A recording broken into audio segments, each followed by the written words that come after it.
Realmente é uma grande responsabilidade estar aqui.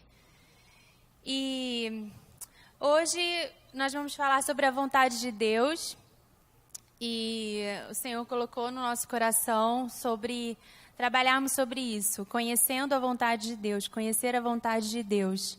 E eu lembro que quando a gente discutia sobre a escala de pregação do mês de dezembro aqui para os cultos de sábado, e foi me colocado o desafio, de entrar na escala, eu comecei a pensar em desenvolver um determinado assunto para ministrar aqui, para compartilhar com vocês. E eu lembro de, lá em casa, buscar alguns materiais, algumas coisas que pudessem me direcionar naquele estudo.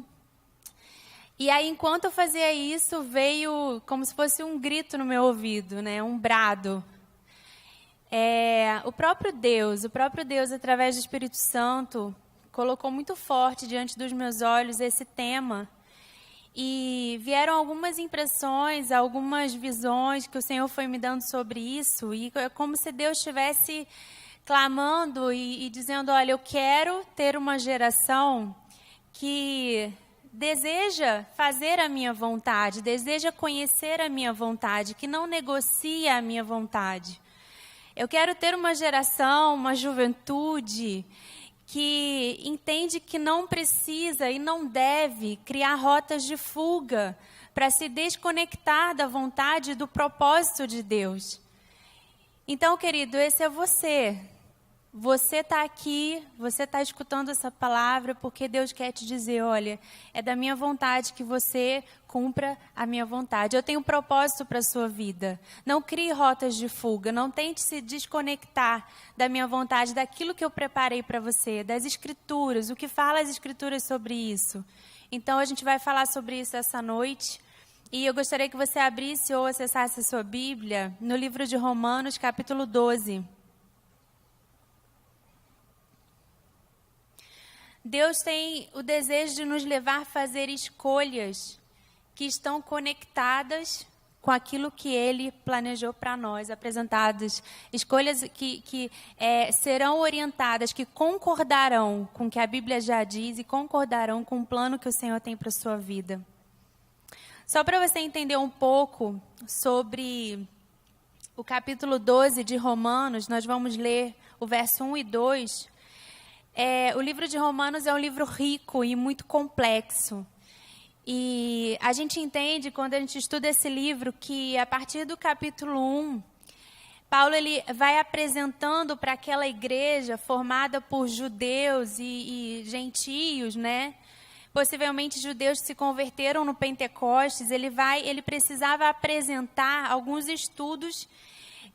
Antes, alguns estudiosos dizem que ele não havia ido em Roma ainda, mas ele precisava apresentar esses estudos a eles, e essa congregação estava ali, fundada por judeus, e ele precisava enviar para eles um tratado de fé. Ele precisava apresentar Jesus a eles. Então, do capítulo 1 ao 11, ele fala da justificação pela fé, ele fala do plano da salvação, ele fala da entrega de Jesus na cruz, da importância da unidade entre judeus e cristãos gentios. E aí, quando chega no capítulo 12, depois de ele apresentar todo esse tratado, ele começa com essa conjunção, portanto.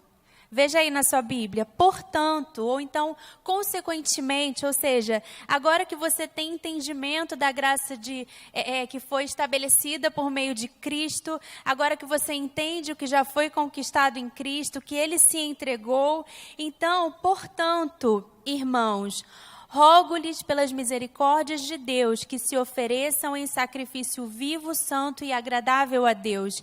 Este é o culto racional de vocês. Não se amoldem ao padrão desse mundo, mas transformem-se pela renovação da sua mente, para que sejam capazes de experimentar e comprovar a boa, agradável e perfeita vontade de Deus. Então, ele está falando justamente isso. Portanto, já que você entende tudo o que foi feito, Agora é a sua vez de compreender a necessidade de se entregar, de se sacrificar. Entregue-se você também, se ofereça como sacrifício. Então, é isso que Paulo está fazendo. Ele está trazendo a igreja a esse entendimento e desafiando a igreja. Eu rogo a vocês, eu peço a vocês, eu clamo a vocês, pelas misericórdias de Deus, que vocês se ofereçam em sacrifício vivo, santo e agradável a Deus. E aí ele fala logo depois: este é o vosso culto racional, não se amoldem ao padrão deste mundo, mas transformem-se pela renovação da sua mente, para que sejam capazes de experimentar e comprovar a boa, agradável e perfeita vontade de Deus. Então a gente entende aqui que a renovação de mente me capacita a experimentar a vontade de Deus. Não é possível eu conhecer, experimentar a vontade de Deus sem ter a mente renovada. Então esse é o nosso primeiro ponto. A renovação de mente me capacita a experimentar a vontade de Deus. E é importante a gente entender que justamente por causa do sacrifício de Jesus e tudo aqui que foi falado, a sua graça, a justificação pela fé, eu posso, que é a primeira coisa que ele fala, eu posso me apresentar como sacrifício vivo e, consequentemente, ter uma vida de adoração que agrada a Deus. É possível eu agradar a Deus, você agradar a Deus no seu dia a dia, nas suas escolhas. Eu não me moldo a outro padrão que não seja o de Cristo e das Escrituras. Eu não vou atrás de um padrão que esteja distante de Cristo, mas eu me transformo pela renovação da minha mente. Paulo está dizendo, parece até um pouco redundante, mas ele está dizendo: você está em Cristo, você é nova criatura, agora se renove. Tenha a mente de Cristo, busque ser esse novo homem, essa mulher espiritual, esse homem espiritual. Paulo também vai falar lá em Efésios para a gente entender melhor onde que ele quer chegar.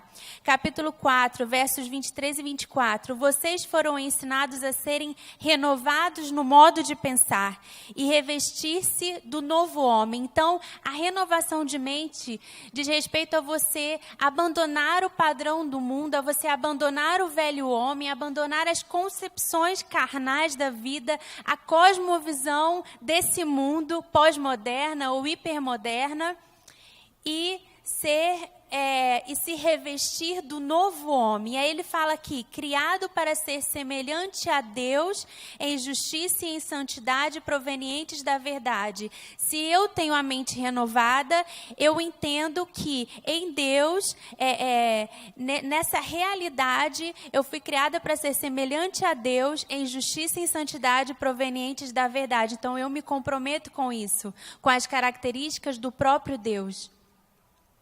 Eu passo a enxergar todas as coisas através das Escrituras.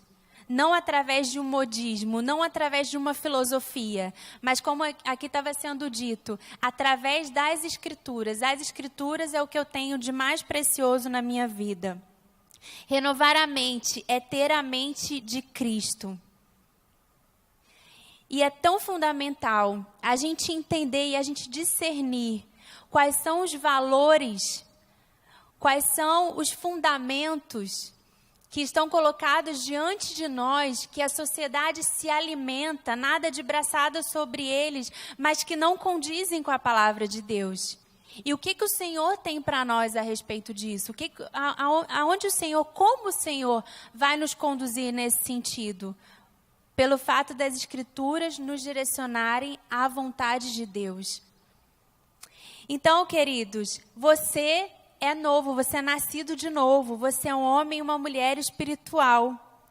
Aqui ele fala sobre a nossa mente renovada, ou seja, uma visão de mundo que é coerente com a palavra de Deus, como a gente estava falando, e assim podereis experimentar a boa, perfeita e agradável vontade de Deus. O que ele quer dizer com isso?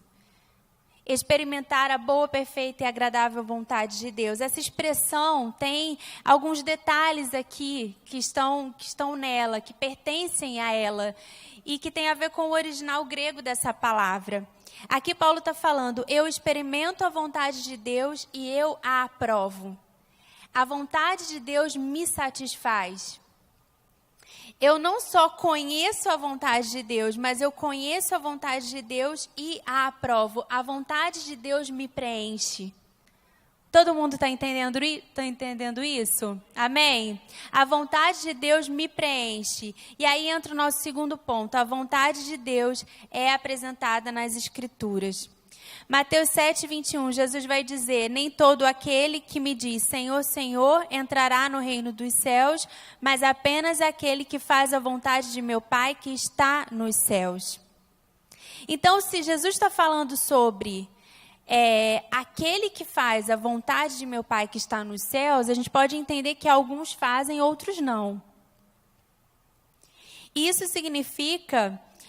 Paulo também vai falar sobre isso lá em 1 Tessalonicenses, sobre a vontade de Deus, capítulo 4. A vontade de Deus é a santificação. Então, eu entendo aqui, a partir do que Paulo está falando, a partir do que Jesus está falando, que a vontade de Deus, muitas vezes, na verdade, a vontade de Deus ela é cumprida, muitas vezes a partir de escolhas que nós fazemos. E quando ele fala sobre a santificação, ele fala sobre se abster da imoralidade sexual. Então, se eu vejo pornografia, eu não estou fazendo a vontade de Deus. Por isso que a vontade de Deus é apresentada nas Escrituras. Se eu conheço as Escrituras, eu vou conhecer a vontade de Deus, eu vou conhecer aquilo que Deus aprova. É exatamente disso que Romanos 12 está falando, sobre a renovação de mente. Eu renovo a minha mente para que eu possa discernir o que Deus quer que aconteça com a minha vida. O que Deus quer que eu faça? Quais as escolhas eu devo fazer para a minha vida? O que Ele ordena na sua palavra que eu faça? Que tipo de conduta moral eu devo ter? E para eu discernir a vontade de Deus, mais uma vez eu vou dizer isso, eu preciso procurá-la primeiramente, antes de tudo, aqui. Antes de tudo. Página após página desse livro vai me ajudar a entender qual é a vontade de Deus, o que Deus aprova, o que é aceitável aos olhos de Deus. E aí nós chegamos no terceiro ponto, a vontade de Deus deve conduzir as minhas escolhas. A minha mente é renovada, eu conheço a vontade de Deus apresentada na palavra e agora a minha pergunta vai ser: quais escolhas eu devo fazer que concordarão melhor com o que está aqui? Paulo diz lá em Efésios capítulo 5, verso 15 ao 17, tenham cuidado com a maneira como vocês vivem, que não seja como insensatos, mas como sábios, aproveitando ao máximo cada oportunidade, porque os dias são maus. Portanto, não sejam insensatos, mas procurem compreender qual é a vontade do Senhor. Quais escolhas, meus irmãos, você tem feito na sua vida? Essas escolhas concordam com o que está na Bíblia? Com o que está nas Escrituras? É muito, muito importante entender isso, porque eu preciso aplicar os princípios da palavra de Deus sobre todas as coisas na minha vida que Ele não deixou explícito aqui para mim. O que eu quero dizer com isso? Você não vai encontrar na Bíblia, por exemplo, cadê o Alisson? Está muito escuro aqui, não estou enxergando. O Alisson não vai encontrar na Bíblia assim: Alisson, não minta para Marlene, porque eu não me agrado disso, assinado Deus. Você não encontra isso na Bíblia.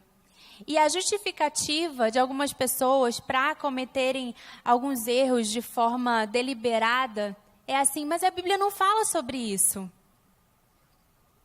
Só que, queridos, entenda, como esse exemplo que eu dei, a gente não vai encontrar algo nominal. Mas o Alisson, ele conhece a palavra de Deus. E ele vai achar lá no livro de Provérbios, capítulo 6, quando Salomão fala assim, que o Senhor odeia olhos altivos, língua mentirosa, mãos que derramam sangue inocente. Então eu já sei, eu já entendi que eu não posso ser um mentiroso. É a palavra de Deus que conduz a escolha do Alisson de não mentir. E assim é comigo e com você.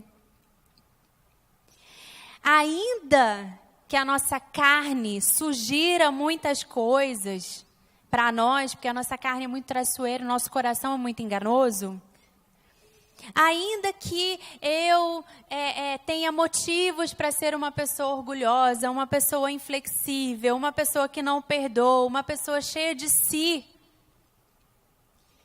eu não tenho esse exemplo ou esse valor apresentado na palavra de Deus. Aí eu vou entender, não, eu preciso ser diferente disso, eu preciso ser humilde, porque lá no livro de Tiago, capítulo 4, ele fala que Deus, ele resiste aos orgulhosos, ele se opõe aos orgulhosos, mas aos humildes ele concede a sua graça.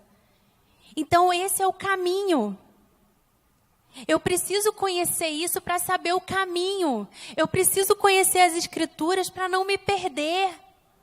Para não achar que a opinião do outro é mais importante do que aquilo que está aqui. Ou alguém que eu gosto muito na faculdade. São as verdades de Deus que te governam. Porque se eu não faço, queridos, escolhas que concordam com a palavra de Deus, eu vivo numa quebra de princípios divinos.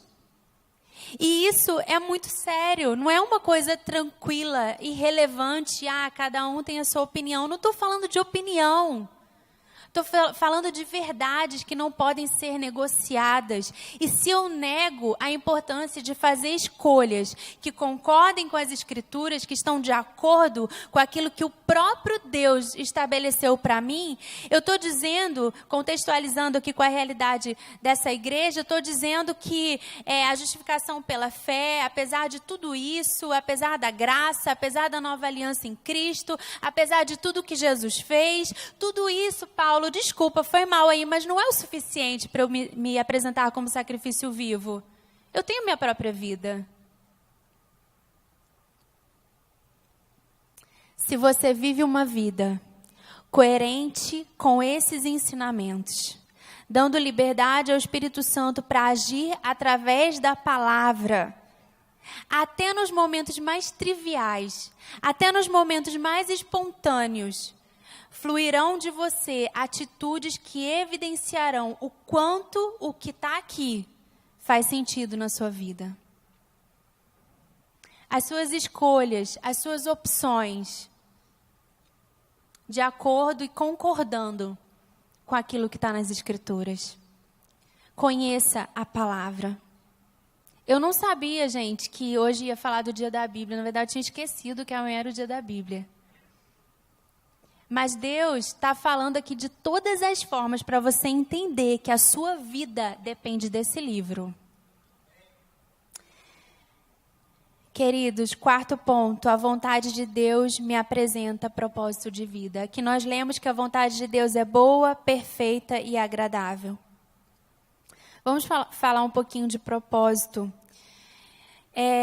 Esse ano no Summit, Bill Hybels deu um testemunho pessoal na abertura do evento. E ele testemunhou que ele aprendeu a confiar na capacidade de Deus de escrever histórias. Ele teve um encontro com Deus aos 17 anos e hoje ele está com 65, ou seja, foram 48 anos de caminhada cristã. E ele falou o seguinte: Deus provou para mim na prática que ele tinha uma história melhor para mim do que eu poderia escrever. Eu decidi entrar na história de Deus com coragem, não importando o que isso iria me custar. E aí ele cita Eclesiastes 3, que fala: para tudo há uma ocasião e um tempo para cada propósito debaixo do céu. Paulo também dá um breve testemunho, o apóstolo Paulo, no livro de Gálatas, capítulo 1, que fala assim, verso 11: Irmãos, quero que saibam que o evangelho por mim anunciado não é de origem humana. Não o recebi de pessoa alguma, nem me foi ensinado. Pelo contrário, eu recebi de Cristo por revelação. E aí no verso 15 ele diz: mas Deus me separou desde o ventre materno e me chamou por sua graça, quando lhe agradou revelar o seu Filho em mim, para que eu o anunciasse entre os gentios. Não consultei pessoa alguma. E é interessante porque aqui ele cita um versículo que se parece muito com o capítulo 1 de Jeremias, o chamado, a declaração de Deus sobre Jeremias. Capítulo 1, verso 5, Deus fala para ele: antes de formá-lo no ventre, eu o escolhi. Antes de você nascer, eu o separei e o designei profeta às nações. Paulo, Jeremias, o próprio Deus, na verdade, se pronunciando aqui no livro de Jeremias, eles estão falando sobre um plano elaborado de Deus a respeito deles, dessas pessoas. E o desejo de Deus é fazer com que eu e você entendamos qual é o plano dele para a nossa vida. O plano elaborado de Deus para a sua vida. E mesmo antes, irmãos, da gente nascer, assim como foi com Paulo, com Jeremias, com Davi, que se tornou o rei de Israel, com o próprio Jesus, que cumpriu com perfeição tudo o que o Pai planejou para ele, tudo que o Pai planejou para que ele fizesse nessa terra. Uma das características mais marcantes do ministério de Jesus foi que ele era totalmente obediente à vontade absoluta do Pai. E ele nos capacita a viver assim. Ele é o nosso maior exemplo. Ele chegou até o fim, ele conseguiu. E por isso eu e você somos habilitados a conseguir. Então, como essas pessoas foram citadas aqui, nós cremos a partir das Escrituras que Deus tem um plano e algo elaborado a nosso respeito. E eu creio, meus irmãos, que Deus planejou algo muito precioso para a nossa vida, para mim e para a sua vida, mesmo antes da gente nascer. Desde o ventre da nossa mãe. Salmo 139, verso 13, tu criaste o íntimo do meu ser e me teceste no ventre de minha mãe. Eu te louvo, porque me fizeste de modo especial e admirável. Verso 15, meus ossos não estavam escondidos de ti, quando em secreto fui formado e entretecido nas profundezas, como nas profundezas da terra. Os teus olhos viram o meu embrião, todos os dias determinados para mim foram escritos no seu livro antes de qualquer deles existir. É interessante perceber e entender que quando Davi escreveu esse salmo, ele estava em um dos momentos de maior angústia da vida dele. Ele estava sofrendo uma crise existencial por consequência do adultério que ele cometeu com Batseba. E também por consequência de ter maquinado friamente o assassinato do seu marido, Urias. Depois você pode conhecer melhor a história, lendo especificamente esse texto. E a gente percebe nesse salmo que até antes dele falar sobre ser formado no ventre da sua mãe, ele fala sobre como se fosse um plano de fuga para escapar de Deus. Verso 7 diz assim, para onde eu poderia escapar do teu espírito? Ele queria fugir de Deus aqui. Para onde eu poderia fugir da tua presença? Se eu subir aos céus, lá estás. Se eu fizer a minha cama na sepultura, também lá estás. Davi estava tentando fugir de Deus, mas ele percebeu que essa tentativa foi frustrada. Meus irmãos, quanto mais nós nos afastamos do propósito de Deus, mais angustiados nós ficamos. Não é uma fuga que nos alivia, que nos alegra e fala, ai, finalmente, agora eu estou bem, longe dos planos de Deus. Oxe, mas que luta, hein? Não tem nada a ver com isso. Quanto mais você se distancia dos propósitos de Deus, mais a angústia alcança o nosso coração. Não tem como fugir de Deus.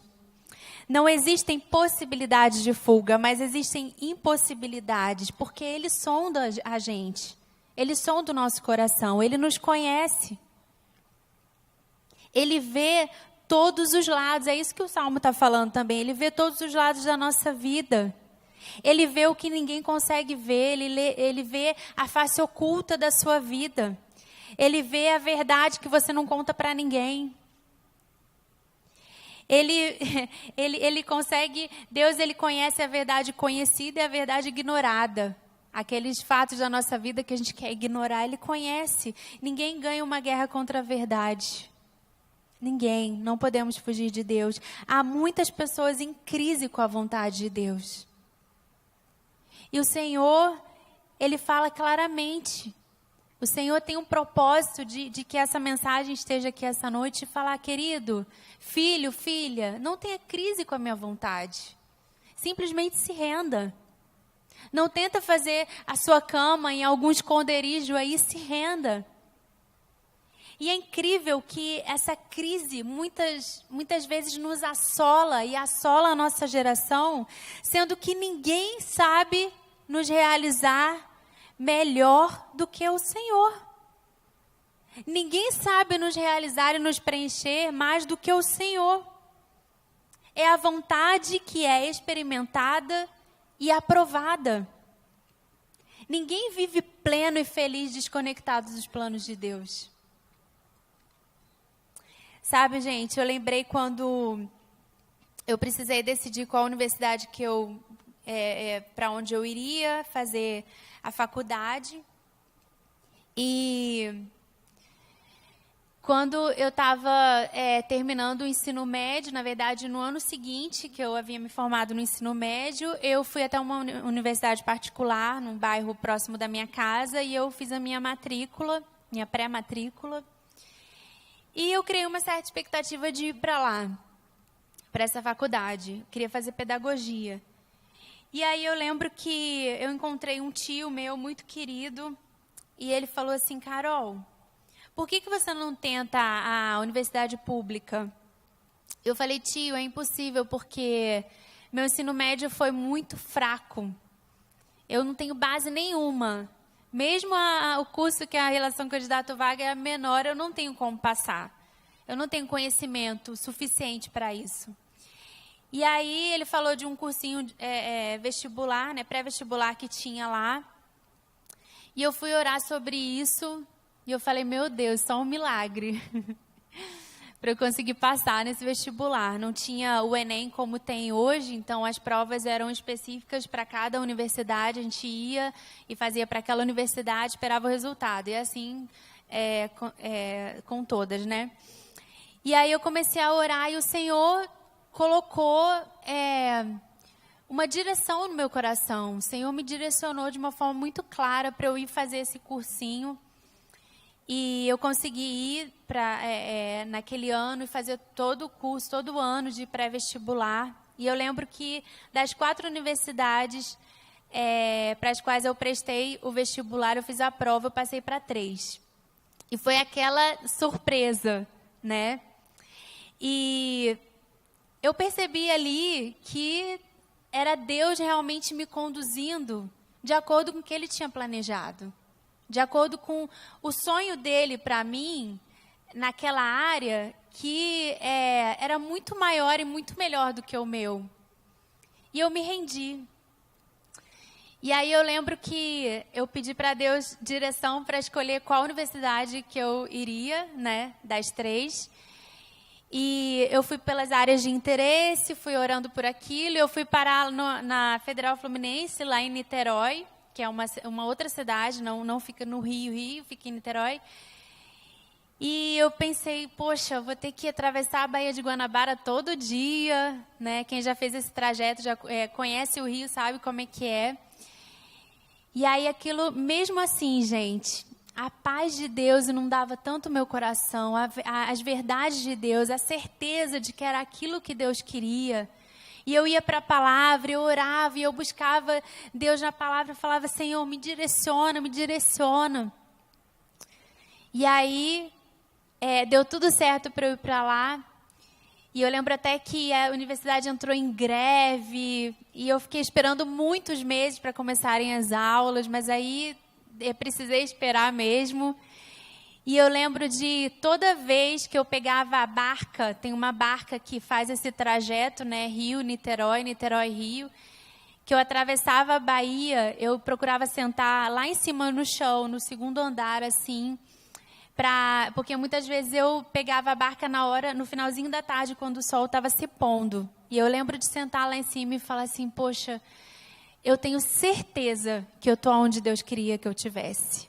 Eu olhava o pôr do sol, não por causa do pôr do sol especificamente só, né? Mas aquilo me levava a pensar no Senhor, na graça de Deus, na beleza de Deus. E ali eu orava e falava, meu Deus, eu tenho certeza que eu estou no lugar onde o Senhor me quer. E, gente, isso nos preenche. A vontade boa, perfeita e agradável. Nunca vai ser perfeito, muitas vezes, naquele imediatismo que muitas vezes a gente tem. Não, para ser perfeito tem que entrar nesse critério. A gente cria a lista. Não, mas perfeito, de acordo com o próprio coração de Deus, é aquilo que vai ser o melhor para nós.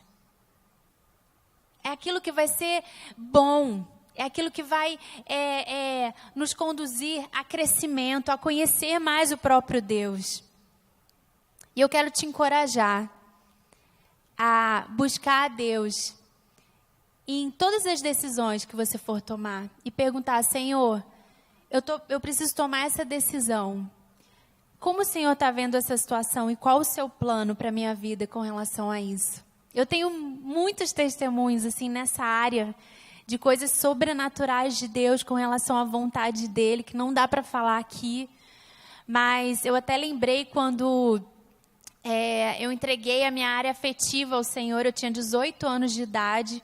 E aí eu ouvi também de Deus, eu tive uma palavra de Deus de que Ele sabia escolher melhor o meu marido do que eu. E eu me rendi. E aí eu falei, Deus, está nas tuas mãos, o Senhor vai conduzir isso. E eu lembro, queridos, que eu comecei a ter algumas impressões no meu coração de como o meu marido seria. Não sei se as meninas aqui gostam de diário, essas coisas. Eu sempre tive diário e escrevia muito nos diários, né? E aí eu comecei a ter algumas impressões e eu fui anotando. E eu lembro de ter anotado 3 coisas. Uma que ele falaria inglês fluente.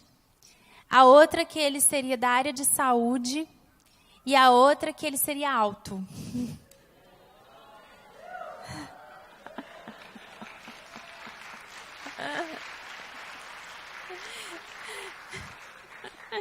Verdade, eu anotei. E eu tive um sonho também que... Ai, gente, muita coisa. Eu tive um sonho que eu estava em casa, numa casa, enfim, numa cozinha, e eu via um cadeirão de criança, de bebê, no sonho.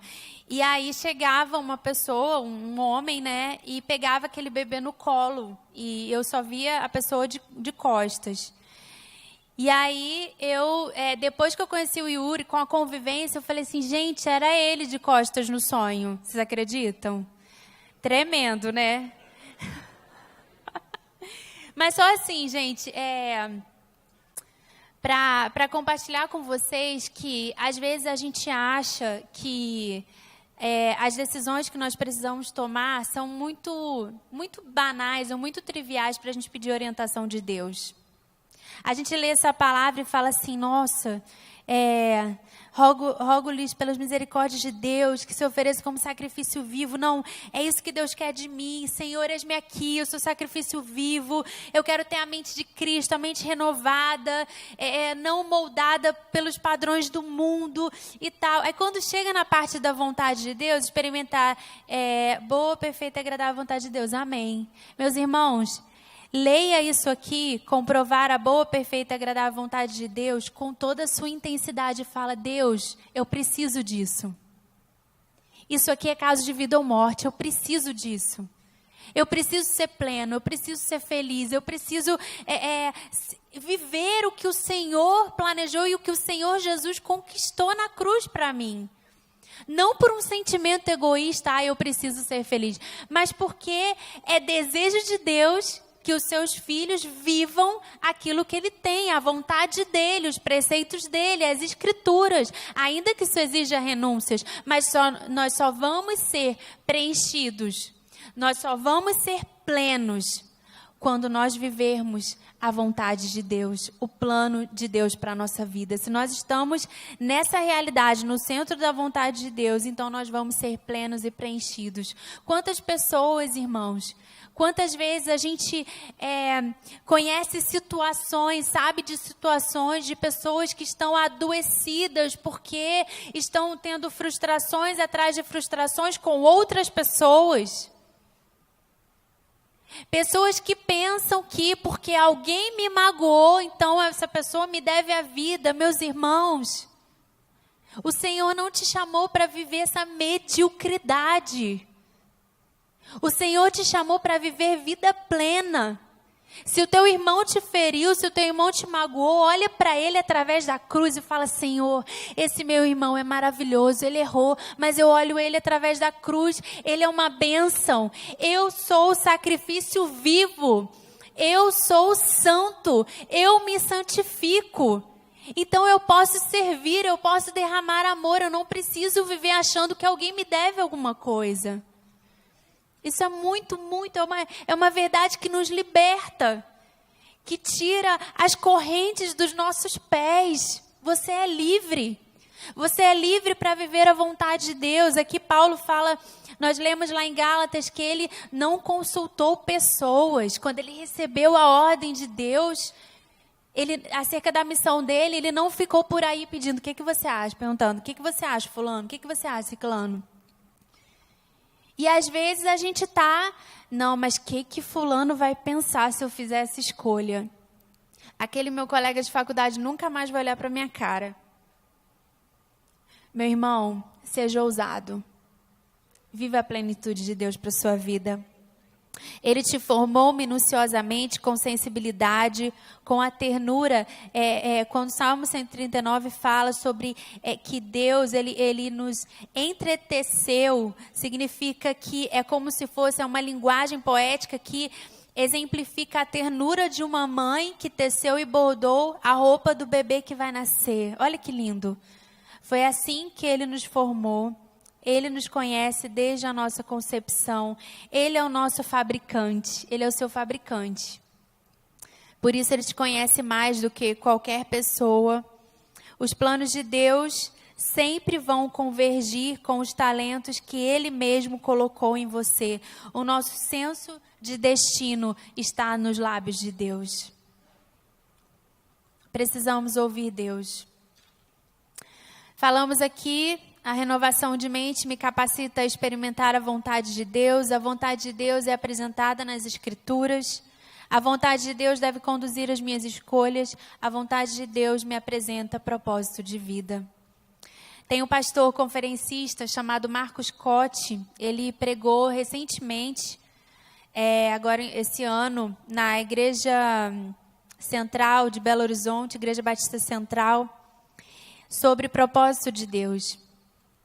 Se você acessar no YouTube, você vai encontrar Marcos Cotti, Igreja Batista Central em Belo Horizonte, se eu não me engano, no mês de agosto que ele pregou lá. E ele falou o seguinte, que ele crê na geração de jovens desses dias como uma geração avivada e profética que vive o que está descrito em Joel capítulo 2. Jovens que têm visões. Tem senso de propósito, tem senso de destino. Ele fala assim: eu acredito que principalmente na nossa juventude, Deus vai ativar esse senso de destino.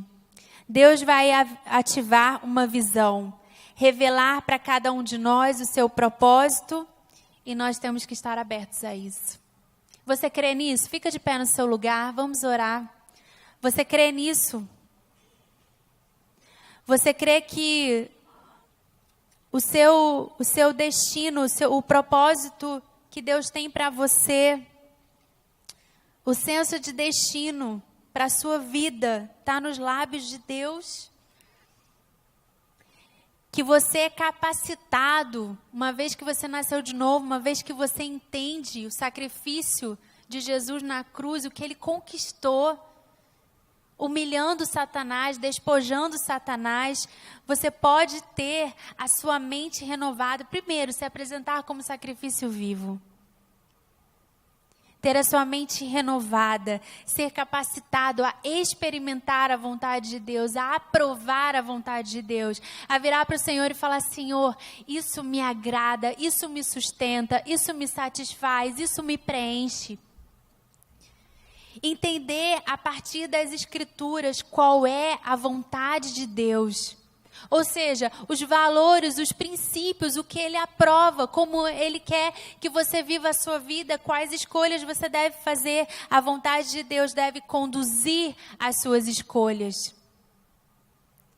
E por último, a vontade de Deus te apresenta propósito de vida, planos, palavras rema, palavra que vem de encontro ao seu coração de forma específica. Às vezes você questiona: mas eu não consigo ouvir Deus. Meu irmão, se você deseja obedecer a Deus, eu não sei como que Ele vai fazer, nem como você vai ouvi-lo, mas você vai ouvi-lo. Se esse é o desejo do seu coração, persista em buscá-lo, em conhecê-lo. Gaste tempo com isso. Gaste tempo com isso, faça propósitos intensos com o Senhor. Vá para o seu quarto e fala: Deus, eu não posso sair daqui enquanto eu não te ouvir. Eu não posso sair daqui enquanto eu não ver essa porta aberta, enxergar o que o Senhor tem, qual é o seu plano, o seu propósito para a minha vida, as escolhas que eu devo fazer. Senhor, eu não posso sair daqui, como Moisés disse: Senhor, eu não saio daqui, eu não saio dessa tenda se o Senhor não for comigo. E o Senhor vai falar com você: ah, Senhor, em nome de Jesus, viemos diante do Senhor para buscar a Tua vontade. Entendemos, Senhor, que quando somos inundados, Senhor, com a Tua paz, com a Tua certeza, fica até fácil renunciar a outras coisas, porque a Tua vontade é a melhor do mundo. A Tua vontade é boa, perfeita e agradável. Nós não negociamos a Tua vontade. O Senhor conhece o nosso passado. O Senhor conhece aquilo que dói, as nossas limitações, dificuldades. O Senhor nos criou. O Senhor conhece todos os lados da nossa vida. Mas o mais importante é que o Senhor tem um plano muito especial para nós. Nós apresentamos diante de Ti, Senhor, a nossa vida como oferta e sacrifício vivo. Nos rendemos a Ti, confiamos em Ti. Perguntamos a Ti, Senhor, como devemos viver a nossa vida, Deus. Conduz-nos, Senhor, também na leitura da palavra, das Escrituras. Nos colocamos nas Tuas mãos, Senhor. Leva-nos pelo caminho em que o Senhor preparou para que vivamos a nossa vida. O Senhor pode fazer o que o Senhor quiser, que nós confiaremos. Confiamos na Tua capacidade de escrever histórias, Senhor. Os Teus pensamentos são mais altos, mais elevados. Os Teus caminhos, Senhor, são maiores que os nossos. Em nome de Jesus, Senhor, encontre aqui nessa noite homens e mulheres que não negociam a Tua vontade, que não negociam a Tua palavra, que não negociam, Senhor, por paixões mundanas, Senhor, por outros apetites. Atraia-nos, Espírito Santo, atraia-nos, Espírito Santo, para vivermos isso. Para vivermos isso com intensidade. E em nome de Jesus, fazemos um compromisso contigo essa noite, de que não criaremos rotas de fuga. Não criaremos, Senhor, não levaremos a nossa cama para a sepultura ou para o profundo abismo, para onde quer que seja. Não, Deus. Estaremos na Tua luz.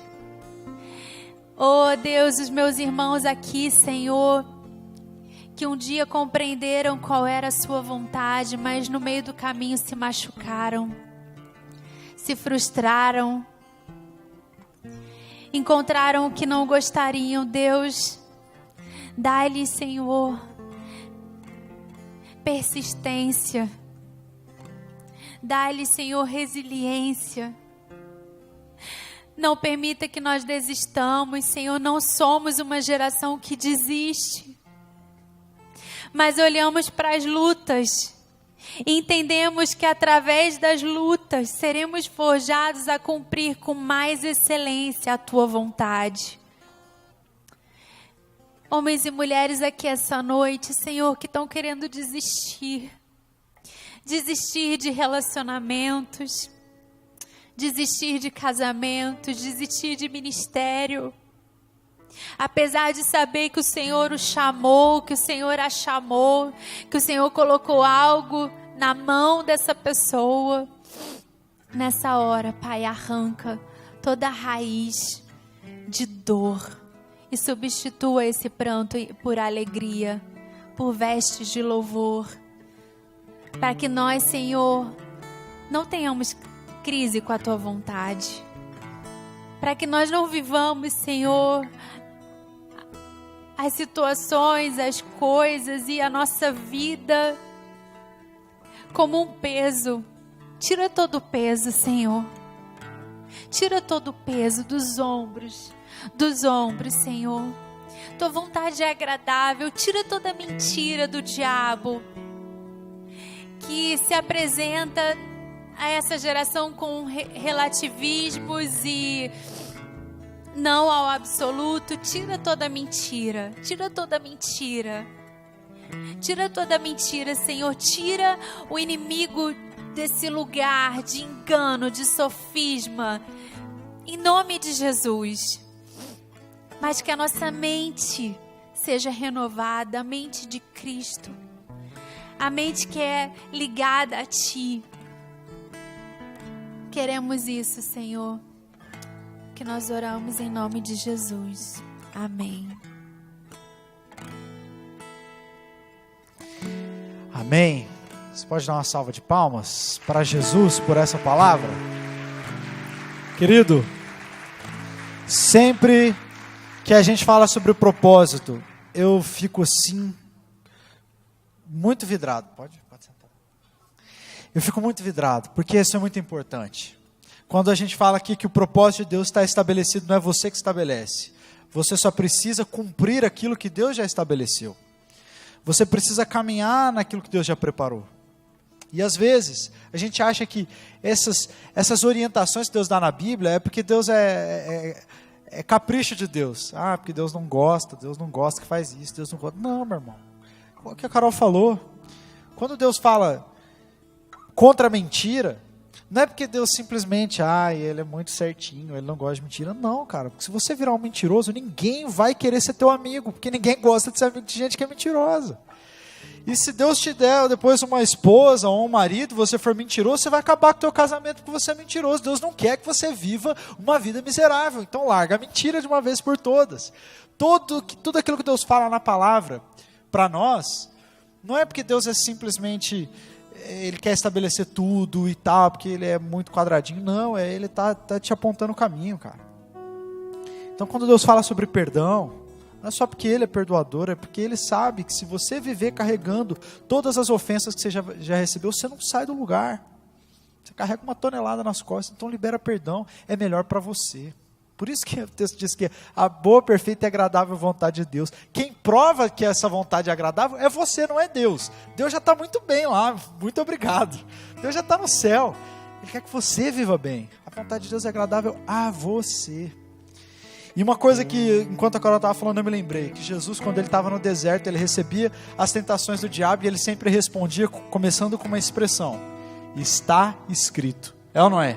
Transforma essas pedras em pão e come. Aí ele: está escrito, nem só de pão viverá o homem. Está escrito, está escrito. Isso é você viver a vontade de Deus baseada na palavra. É a cada momento da sua vida, em cada situação, você poder dizer assim: não, mas está escrito. Aí alguém chega e fala assim: Mateus, cara, você não sabe o que o Brother falou de você, bicho. Nossa, ele te queimou. Tô brincando, tá? Meu Deus.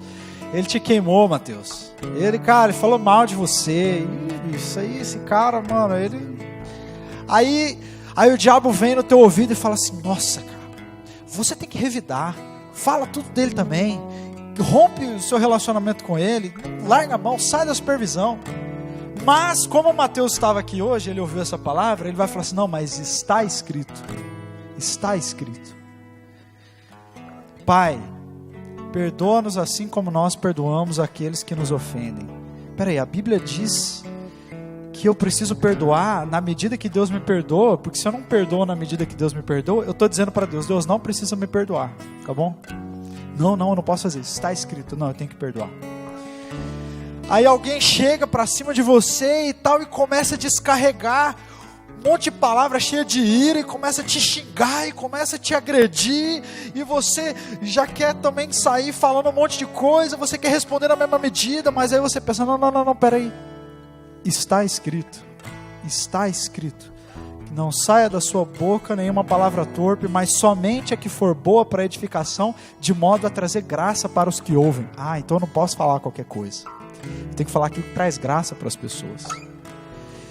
E aí, outra situação acontece, você está lá sentado assistindo televisão, e aí começa uma coisa lá meio assim, você vê que ninguém falou nada, está tudo normal para todo mundo, mas está escrito que eu devo me abster da imoralidade sexual e devo guardar a minha mente pura para Deus. Por quê? Porque a minha mente é renovada, eu renovei a minha mente.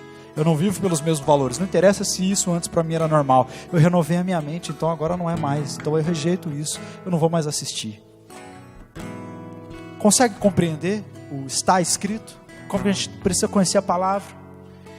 E aí sim, meus irmãos, eu creio que conhecendo a palavra, nós vamos conhecer o propósito de Deus, vamos poder caminhar e viver a plena vontade de Deus para nós, que é boa, perfeita e agradável. Amém? Você quer viver essa vontade, sim ou não? Pô, cara, eu quero demais, eu preciso ir para a palavra, eu preciso renovar minha mente em Deus, eu preciso ir para Deus, eu preciso ouvir palavras de vida eterna que me falam do meu propósito. Eu não posso simplesmente sair tomando decisão e fazendo escolha. Eu e Carol estamos fazendo várias escolhas decisivas para a nossa família agora nesse fim de ano. Eu não posso fazer isso sem ler a Bíblia.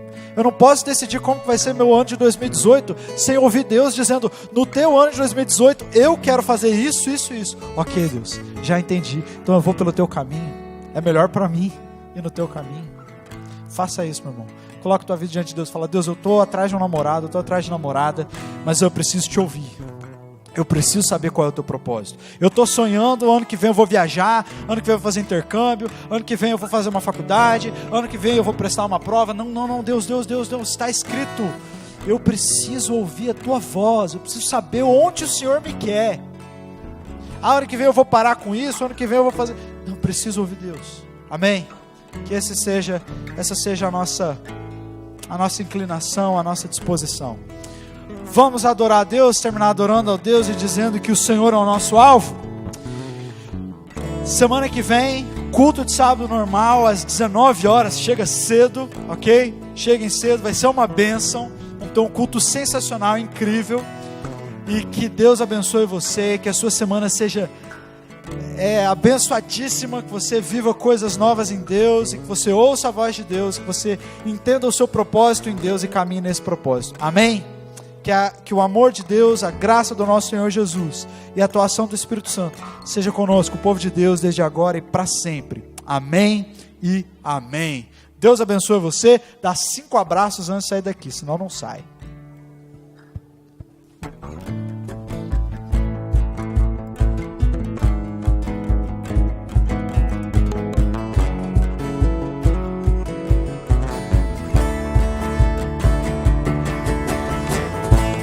Esses 5 abraços tem que ser no Gus, porque é aniversário dele hoje, hein?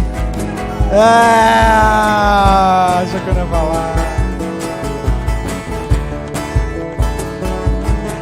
Subindo pra um lugar mais alto, eu já queimei as pontes com o passado, e em meus olhos vejo o futuro. Se fez, tudo novo se faz. Dessa estrada eu não me desvio nunca mais.